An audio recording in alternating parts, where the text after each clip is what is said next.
Halo, Assalamualaikum warahmatullahi wabarakatuh. Perkenalkan, nama saya Reza Pranasta dengan NIM 20600119054, kelas pendidikan fisika kelas B.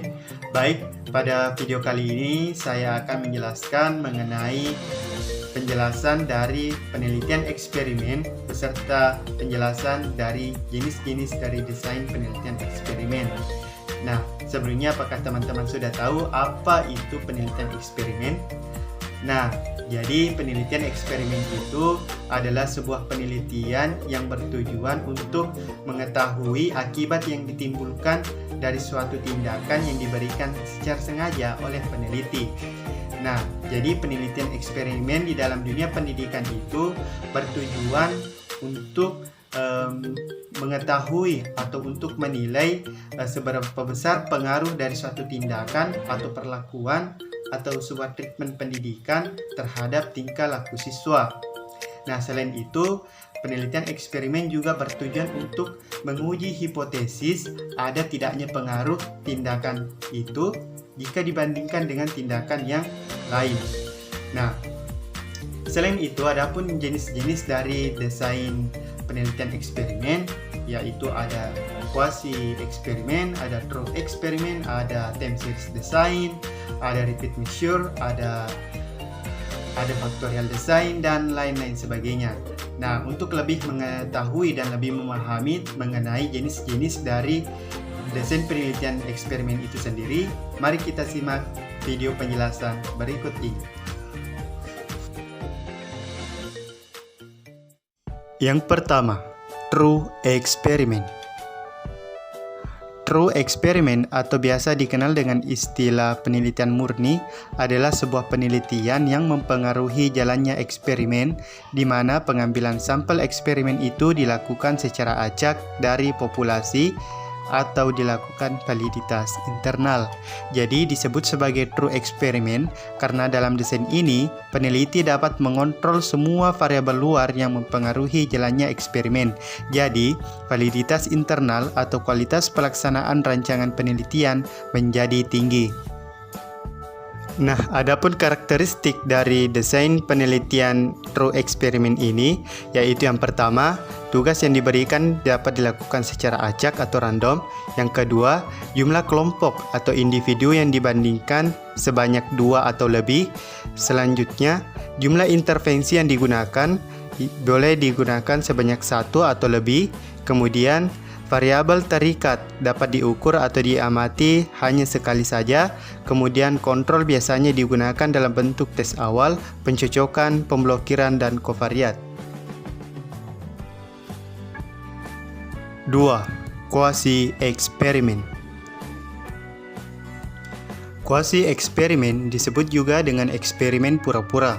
Nah, bentuk desain ini merupakan pengembangan dari true eksperimen desain yang sulit untuk dilaksanakan. Selain itu, desain ini juga mempunyai variabel kontrol, tetapi tidak digunakan sepenuhnya untuk mengontrol variabel luar yang mempengaruhi pelaksanaan eksperimen. Desain ini digunakan jika peneliti dapat melakukan kontrol atas berbagai variabel yang berpengaruh, tetapi tidak cukup untuk melakukan eksperimen yang sesungguhnya. Dalam eksperimen ini, jika menggunakan random tidak diperhatikan aspek kesetaraan maupun grup kontrol. Nah, adapun bentuk-bentuk dari quasi eksperimen itu sendiri, yaitu ada time series design dan non-equivalent control group design. Nah, selanjutnya adalah karakteristik dari quasi eksperimen, yaitu yang pertama, tugas yang diberikan itu tidak acak. Yang kedua, jumlah kelompok atau individu yang dibandingkan berjumlah 2 atau lebih. Yang ketiga, jumlah intervensi yang digunakan bisa berjumlah 1 atau lebih. Yang keempat, variabel terikat dapat diukur atau diamati hanya sekali saja. Kemudian, kontrol biasanya digunakan melalui bentuk pretest, pencocokan, pemblokiran, dan kovariat. 3. Factorial design. Desain faktorial ini merupakan sebuah penelitian yang dimodifikasi dari desain true eksperimental, yaitu sebuah penelitian yang dengan memperhatikan kemungkinan adanya variabel moderator yang mempengaruhi perlakuan terhadap hasil. Selain itu, pada penelitian ini, semua grup dipilih secara random, kemudian diberi pretest. Grup yang akan digunakan untuk penelitian ini dapat dinyatakan baik jika setiap kelompok memperoleh nilai pretest yang sama. Nah, selanjutnya, desain faktorial ini juga digunakan jika peneliti mengambil lebih dari 2 variabel bebas yang akan dijadikan sebagai perlakuan dan masih harus ditinjau lagi dari aspek lain sehingga desainnya akan menjadi desain faktorial.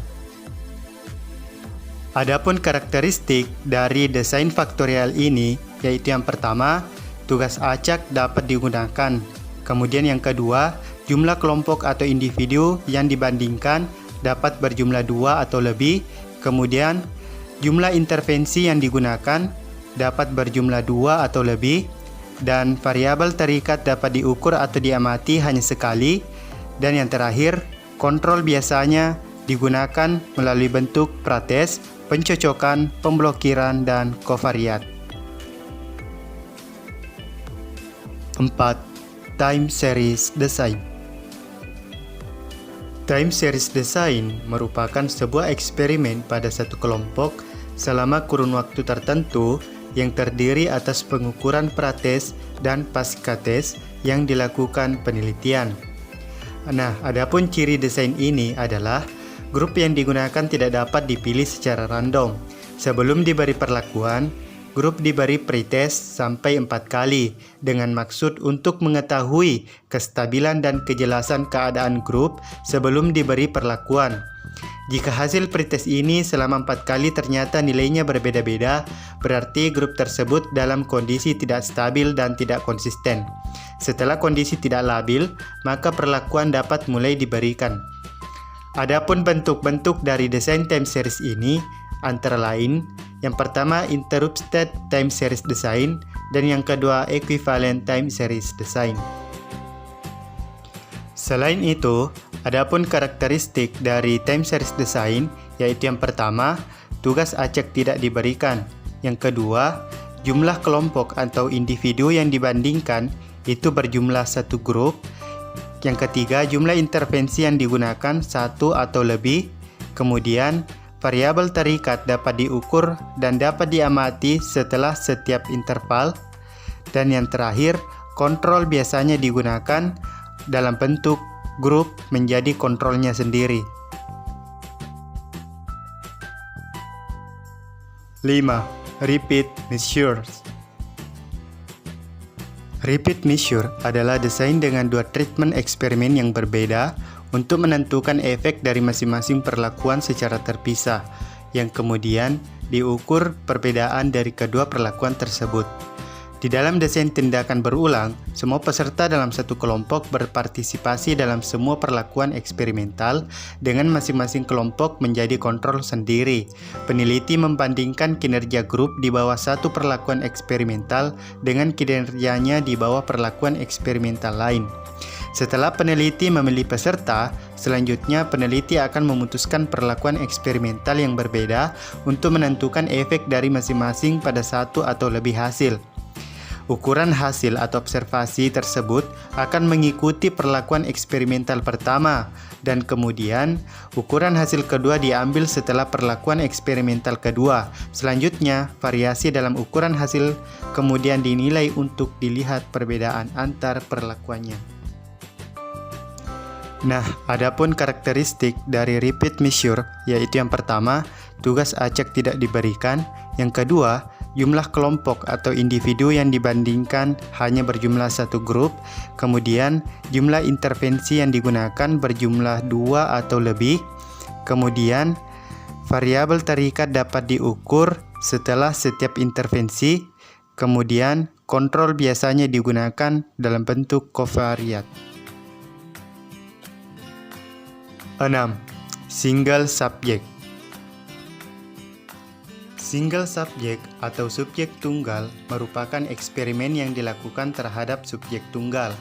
Single subject adalah penelitian yang mempelajari perilaku individu dari waktu ke waktu dengan memilih subjek yang ideal.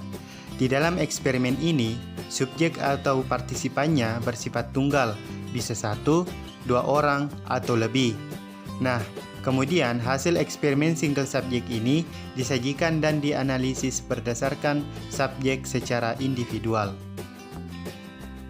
Nah, selain itu, adapun karakteristik dari single subjek, yaitu yang pertama, tugas acak tidak diberikan. Yang kedua, jumlah kelompok atau individu yang dibandingkan itu berjumlah 1 individu yang belajar pada satu waktu. Kemudian, yang ketiga adalah jumlah intervensi yang digunakan, yaitu berjumlah 1 atau lebih. Kemudian, variabel terikat dapat diukur atau diamati dengan beberapa poin. Dan yang terakhir, kontrol biasanya digunakan dalam bentuk individu menjadi kendali mereka sendiri.